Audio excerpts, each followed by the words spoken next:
Live from deep in an underground bunker in East Tennessee, this is America's premier mortgage fuel services expert, Paul Williams. Good afternoon, ladies and gentlemen. Welcome back to another edition of Foreclosurepedia Podcast. Foreclosurepedia Podcast presentation of the Foreclosurepedia Radio Network, which premieres Sunday evenings. This is a special edition of the Foreclosurepedia Podcast. The date is the 9th of September, 2016. The time, 12:14 hours Eastern Daylight Time. And why are we coming to you yet again in the middle of the afternoon? Why? Because we have NAMFS Fraud Fest 2016. That's right, the Small Penis Brigade is meeting as I speak to you right now in Addison, Texas. They like to call it Dallas, but you know what? They're out there at the Intercontinental, I guess, where they host the Elks Convention. Shit, I don't know, 13 miles from downtown. But with me today to help better elucidate upon what is going on, what the insanity has in store for us down there in hot, steamy Texas, is Aaron Aviero. Aaron, you out there? Yeah. How are you this morning? Pretty good. So, Aaron runs All Day LLC. You're also a media correspondent. Why don't you give everybody your bona fides, and we'll go forward from there. I correspond with America Matters Media, AM News. I also sit in with Nevada Matters and Mustang Matters every now and then when we get into the GMO stuff. Lately, the AM News, though, is, I saw this picture, and it looked like a bunch of cheerleaders, and you know what? I'll be dang nabbit if it wasn't a company at the Fraud Fest. A bunch of young ladies, man, they got their cheerleading uniforms on, I guess, and maybe rightfully so. It's Eric's birthday today, so why not have a little cheerlead section rooting for you and wishing you a good day and all that kind of stuff while you're out frauding people, hardworking folks out of their money. I just don't get that. But hey, maybe it's not for me to truly understand that the courts keep saying what all the members of NAMFS are doing today and have been doing for the last 5-6 years that I know of is illegal. And I might have bumped my head on something. I don't know what it was, but the courts keep saying that they're doing illegal. Well, and let me back up just there a moment, ladies and gentlemen. Let me explain precisely what Mr. Aviero is speaking about. He's speaking to the NFR exhibition booth, because I call it an exhibition. That's precisely what it is. Here you have the annual meeting of the National Association of Mortgage Field Services. It's a once-a-year meeting, ladies and gentlemen. This is supposed to be the oldest and only trade association I know of within the mortgage field services industry. And you have your women parade around in cut-off jean shorts. Now, call me old-fashioned. If you're having an annual conference that's representing a multi-billion-dollar industry, one might just perhaps think, that you want these people to be dressed accordingly. I don't know. It's just me. But, you know what? Right? Just you. I think it's a lot more than just you, Paul. There's a lot of people, and what is that all? And I bet your grandma told you this. Mine did. You never get a second chance to make a first impression. Absolutely right. And litigation that Mr. Aviero is discussing. We have two huge cases that are out there. One is the Laura Jordan matter. This is against SLS Mortgage. And when we say SLS, we're talking about specialized loan servicing. In this case, Thomas and Teresa Quinn, back in 2008, they found a door hanger upon their door. And they knew that something was wrong. They had a mortgage with Cherry Creek Mortgage Company. They subsequently transferred that to Bank of America. What they did was, and this is the term I coined, they sold the shitty paper downhill because they knew it was shitty paper. And, the vampire squid juggernaut, which is what the mortgage field services industry is, began sucking everybody dry. And so the Jordans went to court sometime probably, around September 2013. And one of the claims that they brought up was they said, look, this door hanger violated our rights under the Fair Debt Collections Practices Act. And FDCPA is a bad son of a bitch. And we've actually seen FDCPA first really rear its head, if you will, in the state of Maine. And Maine said, if you're going to do services up here, you're going to get with the FDCPA program. And I always said that Maine would be the benchmark state. But when they went to court, initially they had some problems and some hurdles to overcome. And I'm going to quote here from an individual by the name of Lowell Dykes. And he says, quote, I would like to talk with someone about my experiences with SLS. Absolutely the worst experience we have ever had with a company. From billing issues to lies and shorting our money from day one. Please call me or email me back. Now, that was sent to me, actually, directly when the SLS matter came about. At the end of the day, in a manner not dissimilar to the slimy and slippery Homestar Property Solutions, that's Michael Breeze. Michael Breeze, the same man whom Foreclosurepedia went to war against in Minnesota. We had the Minnesota Department of Labor issue a special investigator. They drummed him out of that state. He received wide open welcome down in Dallas, Texas, by Eric Miller in the National Association of Mortgage Field Services. We continued to beat the drum. We continued to bring out information. And so Breeze, in the dark of night, evacuated his command and control at the Galleria Towers, selling off everything, and has just disappeared into the night. But important matter, that we're looking at SLS is, so we're dealing with door hangers and such like that. This is cognizable under FDCPA. The other huge case that we're tracking right now is up in Washington State. Now, in Washington State, that's the big one right there. That's the big one. That dovetails Maine. Yeah, the issue in that case was presented to the Washington State Supreme Court, and basically two questions came up: whether the deed of trust provisions conflicted with a Washington law that prohibited a lender from taking possession of the property prior to foreclosure. And number two, whether Washington's statutory receivership scheme was the exclusive remedy by which a lender may gain access to the property. And the Washington State Supreme Court ruled, and it's a 27-page memorandum opinion. The case is properly titled Laura Zamora Jordan v. Nation Star Mortgage. Absolutely. And what this means to the industry is that simply because a property is deemed abandoned, this is not the exclusive remedy to gain access.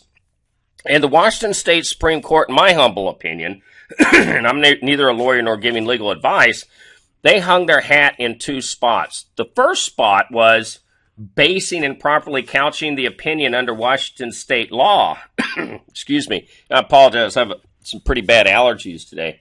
The other place was within that language, within the boilerplate mortgages that are drafted, that allegedly a financial institution or the person holding the shitty paper has the legal right to kick in your doors to violate the most important rule of law that we have on earth, which is the ownership of property. Because if you do not have a clear and concise ability to own property, capitalism collapses. There's no other way getting around that. Big time. If you cannot own the property where your home, your business, whatever it may be, is at, you no longer have legitimate commerce. I have stated in nearly the decade that I have been writing and on the air that the banks did not have the legal right to kick in the doors. That was the mortgage, the language in the mortgage paper was not the exclusive remedy. And at the very end of that, we have this running on Foreclosurepedia right now. Washington State begins the end for NAMFS. You can read that ruling and order there. Final 2 pages, court clearly points that out. So, I mean, what say you, Aaron? What's your opinion on what we're going to see over the next 6 to 18 months? The other thing that is going to play into some stuff here is this issue with Wells Fargo laying 5,300 people off for illegally creating accounts. I've seen a lot of banking stuff in the last few years, especially going in as a business owner. You get all these. We have all these products, all these services. We give you all this for free if you do all this. And the first time they laid all that crap out to me, I said, that just sounds like a way to make everything convoluted for the auditors to get confused. I said, if you really want to give me free checking, then give me free checking. Why do I have to have 7 accounts to get a free one? It doesn't make any sense to me. And that's kind of what's going on when they start talking about all these accounts and illegal credit accounts and stuff like that. It's nothing but a bunch of shadows. And I think, I don't think there's any question in the common man's mind. The guy, and I'm talking about the guy right now, walking down the street, bumming a cigarette because he's got no job, he's got no money. This guy here, man, these banks, everything they have done has been parlayed our economic system with all their stuff. It's been nothing but a bunch of smoke and mirrors for the last 15 years now, 20 years. And let me step in there and better elucidate upon what Mr. Alviero is talking about. Reuters right now is running an issue, front page, running an article. Wells Fargo will pay $190 million to settle customer fraud cases. And what happened was that Wells Fargo began to create ghost accounts, and these ghost accounts, what would happen was they would take their people whom actually had bank accounts at Wells Fargo, and they would spin off new accounts onto that, which began a big billing process. By market capitalization, they're going to pay $185 million in penalties and $5 million to customers that regulators say were pushed into fee-generating accounts they never requested. And this is serious. So what we're talking about, and I want to couch this properly, what we're actually talking about, when we look at the irony of this industry, so we have 5 big banks in the United States. All 5 are felons. They are convicted felons. Yeah. Some of those banks are recidivists. And I want to talk just a little bit about Wells Fargo. And the reason I want to talk about Wells Fargo is not only based upon their pushing of a homosexual agenda upon the United States. I don't care what your sexual orientation is. It's not your job as a financial institution to push an agenda upon people. But I want to talk about the crimes that they have committed. And I'm going to give you their corporate rap sheet. In November of 2009, Wells Fargo agreed to buy back $1.4 billion in auction rate securities. In May 11, they were fined an additional $1 million by FINRA. That same month, they agreed to pay another $16 million for violating Americans with Disabilities Act. In July of 2011, they agreed to pay yet another $125 million, and the Federal Reserve hit them for an $85 million civil penalty for for steering customers with good qualifications into the shitty subprime mortgage loans. In November of 2011, they agreed to pay another $37 million. FINRA the same month fined them another $2 million and yet another $2.1 million. In 2012, they agreed to a $25 billion lawsuit. Settled that one out. Wow. In July 2012, they agreed to pay another $175 million to settle charges that Wells Fargo engaged, quote, in a pattern of discrimination against African American and Hispanic borrowers in its mortgage lending during the periods of 2004 to 2009. Coming right on the heels of that, in August 2012, they agreed to pay yet another $6.5 million to the SEC. We're not stopping there, though. Wells Fargo was kicking it into high gear because in October 2012, they were sued and agreed to pay another $1.2 billion to the Federal Housing Administration. They didn't stop there, though. January 2013, they agreed to pay another $8.5 billion. Coming right after that, June 2013, another $42 million they paid out. October, though, even better. They paid Freddie Mac $869 million. December of 2014, got hit for another $4 million in a planned IPO offering with Toys R Us going back to 2010. March 2016, they went on the hook for $75 million. April, another $1.2 billion. And yesterday, as we just earlier discussed, $190 million settlement. Now, here's my question. This is the question that I put forward.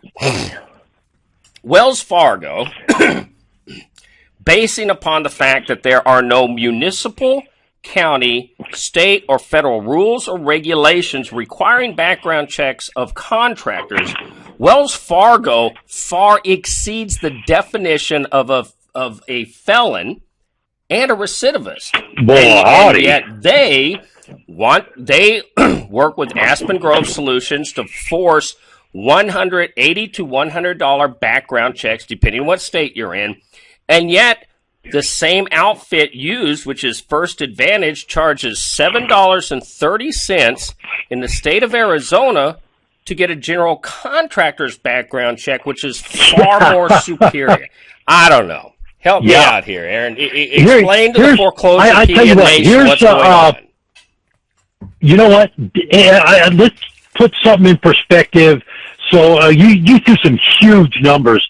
And I don't think anybody can fathom $42 million unless his name's Donald Trump. But let's put something in perspective here for just a minute. Each employee, this is the number of accounts that they had there. 944 bogus accounts hitting somebody with fees. And think about it for just a minute, folks. Even if they only got 2 fees from each account at $35 a fee. Say it's $35. Well, let's make it easy. $20 a fee. Okay? We know it's a little more than that, but let's go $20 a fee for just a minute here. 944 accounts times 20. 18 versus change. Check it out. Okay. Versus the fine per account. The fine per account breaks down to $39, ladies and gentlemen. I want you to think about that for just a minute. Let that sink in for just a minute. You have 5 overdraft charges on a bogus account that takes you to $100. The fine for that account, $40. Wells Fargo just netted $60, ladies and gentlemen. Think about it. Let that sink in for just a minute. They might have spent $190 million in fines. There's a reason Monsanto has all this GMO stuff in the marketplace. They have made their money. They're making $5 million a year because they have told a lie to our and sold a bill of goods to our government and people on this glyphosate issue.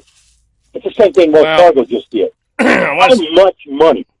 Probably 30. I'm just doing a quick calculation here. $36,800 an account is what starts popping up to per employee. Each employee generated $36,800 for Wells Fargo, while Wells Fargo $40 per. Think about that. You're fading out there on me, Aaron. I can't. Might be your phone or something. I'm not sure. You still there? Yeah, I'm here. Now I can hear you. So every now and then my Bluetooth decides it wants to be blue or whatever and not function with the phone. I don't know.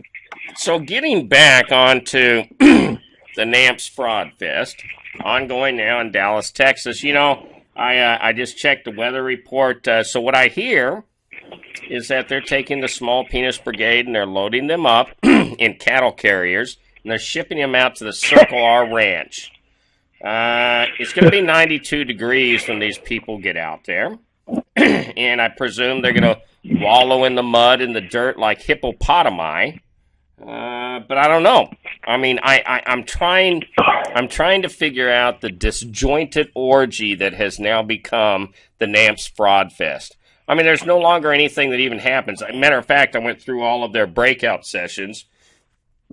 All these were downward pressures upon vendors to get more and more and more compliance.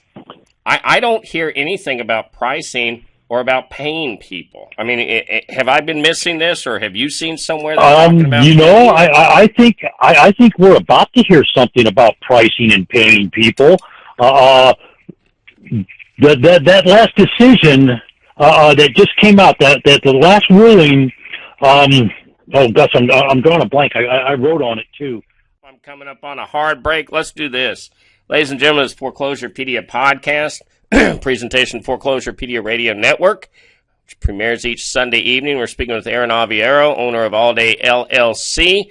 We're going to be right back after this, a word from our sponsors. So there you have it, ladies and gentlemen. As usual, you may reach me on Google Plus at D. Paul Williams, LinkedIn, Paul Williams, and the LinkedIn group Property Preservation Consortium. Twitter, Foreclosurepedia. We stream all our podcasts on iTunes, Foreclosurepedia. We have our screencasts over on YouTube, the Foreclosurepedia channel, and always at foreclosurepedia.org. We'd like to give a special shout out to Amazon.com, whom provides our S3 podcast and video storage, and Cloudflare for hosting Foreclosurepedia in 24 different geo-positioned servers, pro bono as well. If you have any questions, comments, concerns, feel free to give me a shout out, COO at foreclosurepedia.org.